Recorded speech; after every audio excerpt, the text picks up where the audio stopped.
Hey everybody, welcome back. I'm Paige, and today's video I am focusing on breaking the binge and how we, as people struggling with eating disorders or even in recovery, how we can beat that god-awful binge that strikes us and we don't know what to do to try to avoid it.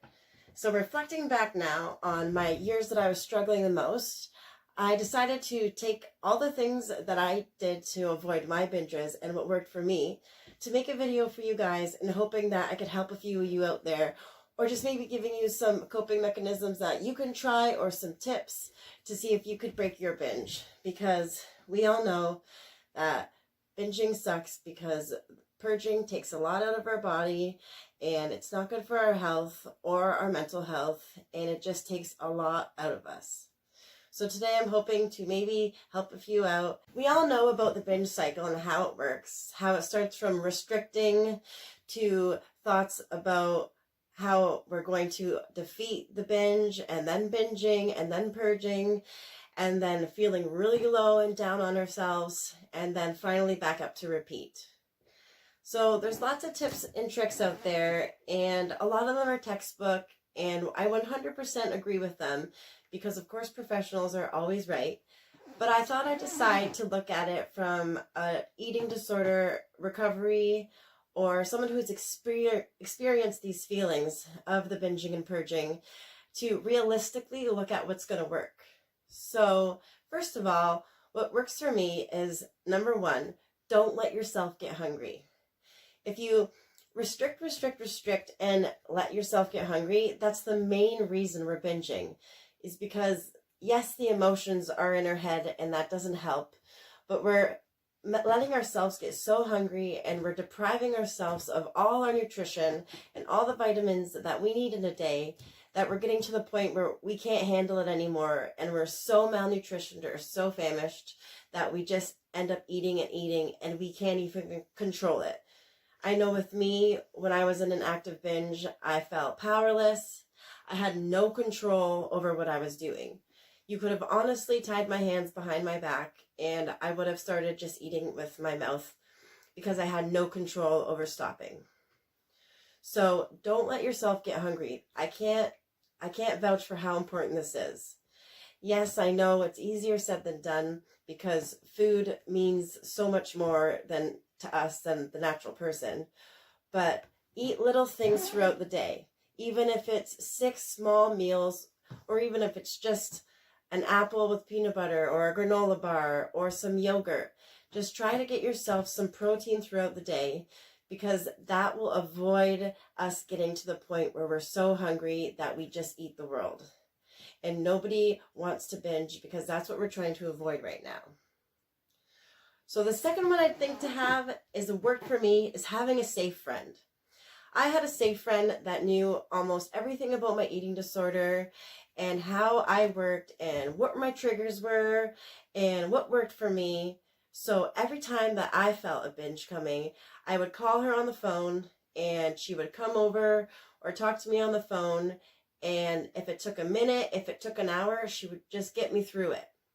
You need to pick and find a good friend like that, because we all know, as struggling with an eating disorder, that we don't really like eating in front of people, or we're embarrassed, or we feel shame or guilt because we don't feel like we should eat. So if you have your safe friend and you're talking to them on the phone, or best bet is for them to be there with you in real life, that we're not going to binge because we have people with us. So that'll avoid it altogether. And your friend will know what's going on and how you're feeling, so you can talk to her about it and what's triggering you, and you can get through it together. Having that safe friend made wonders for me. It made so many changes, because feeling alone and just being in a dark place doesn't help us at all. And it gets us to the point where we just start binging because we're bored, or we've thought ourselves into this crazy mindset that we're so huge, or we don't deserve it, or we shouldn't love ourselves. And it's all so unrealistic that it's hard to grasp reality at that time. So that safe friend will kind of be your grounder. She will help you, or he, will help you find that common ground to release the feeling of a binge and to just move forth. Because we all know that the binge cycle will only last or the craving will only last for a certain period of time. Number 3 for me, and it absolutely worked so good out of all the tips that I've figured out along my way and the trials that I took between everyone, is I created a binge book. So I created this by myself, and it pretty much had my goals, what I hoped for in recovery, or where I saw myself in 5 years. And then I also had in there, and this is not triggering at all or thinking it's a bad way to do it, but I had moments of where I felt comfortable in my own body or confident, or the outfit that I liked to wear, or to the boy or girl or whoever that I wanted to impress. This will help you ground yourself and remember that binging is not important, and ultimately you don't want to do it. So when you remind yourselves and look through your binge book and say, hey, I felt really good then, or look at, if I can't create these goals or achieve them if I keep doing these behaviors, or remember when I purged and I felt so bad, or I took the laxatives and I couldn't leave the house and go to a party with my friends or go to the mall or whatever you're doing because I was scared I was going to go to the bathroom and had nowhere to go. Those are the little things you need to remind yourself of before you binge, because they're the things that'll stick in your head saying, hey, it's really not important and I can beat this. And then number 4 is delay. You need to delay your time as much as possible. This worked great for me. Stretch the timing out of when you get the trigger or the craving to have a binge, and try to stretch it out the time for as long as you can. So tell yourself, this worked for me, tell yourself, just for today, I'm not going to binge. And focus that energy on, today I'm not going to binge, but tomorrow I can. Because if you play that reverse psychology in your brain, and you're telling yourself that it's okay, tomorrow I can binge, it gave me this sense of, I can get through today if I know I can release that tomorrow. But we all know, but by the time that tomorrow comes, our craving and everything, it's gone. And the fact of us binging is probably slim that day. And we'd be proud of ourselves for giving ourselves that time to wait out and stretch the time out. And then eventually you get into the next day and you realize that you beat the binge. This worked so important for me. And some days I would be saying every second or every minute, just for today, I won't binge, and solely focused so much on, I'd let myself binge tomorrow. But in the hindsight, you're not going to binge tomorrow. You're just trying to focus and play the reverse psychology in your head that you're not going to beat the binge today. So that worked really well for me, and I used it for a lot of things like mental health or self-awareness, meditation, everything that worked for me in my recovery. Just for today, or one day at a time, is the biggest saying for me. I know they use it in Narcotics Anonymous or Alcoholics Anonymous and a lot of addictions therapy. And I just want you guys to try it. Just for today, try saying to yourself that you're going to beat the binge just for today and that you can binge tomorrow. And tell me what the outcomes come to. And then the last one, and everybody might not agree with me, but I'm sharing with you what worked for me, is I would try on an outfit that I felt confident in. So something that I would look in the mirror and I'd feel good about myself and feel some love and self-worth. And then once you're looking at yourself in the mirror and you're feeling confident and comfortable, the likelihood of wanting to binge because you're feeling so much self-worth and happiness at that time, most likely the binge will just go to the back of your head and you'll eventually get on with your day, hopefully, and be able to miss that cycle of it happening. These are the things that work for me the most, and I know everyone's different, but I'm just trying to spread my tips on hoping that maybe someone it'll help out there. But I know binging and overeating is such a struggle.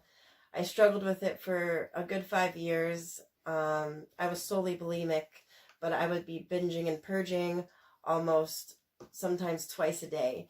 So it was really hard to overcome this. And once I started doing these 5 things, I started to notice changes in my life. So most out of these 5, I'd have to say my binge book was amazing for my recovery and for slowly getting through the binges slowly. And I would honestly tell anybody to make one themselves.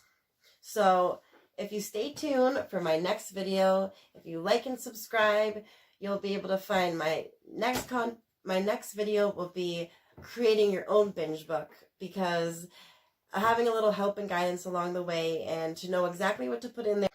I know right now with COVID going on, things are a lot tougher than they used to be. I find with eating disorders, we've been affected so much because with our active eating disorders without COVID, we're already feeling dark and lonely and no self-worth, and we already want to isolate ourselves.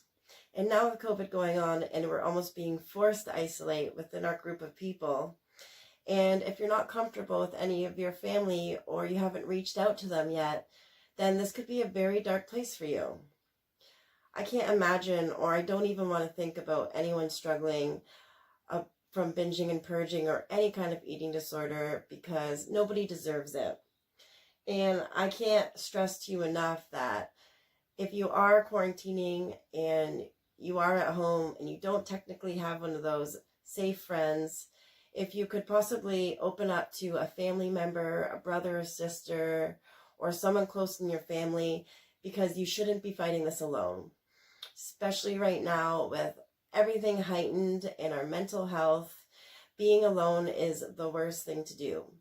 And I can honestly say that the cycle of binging and purging will continue and continue and continue if you're self-isolating. So I know reaching out to support groups and everything are also great, as I did them myself, but it doesn't beat having someone right there in front of you.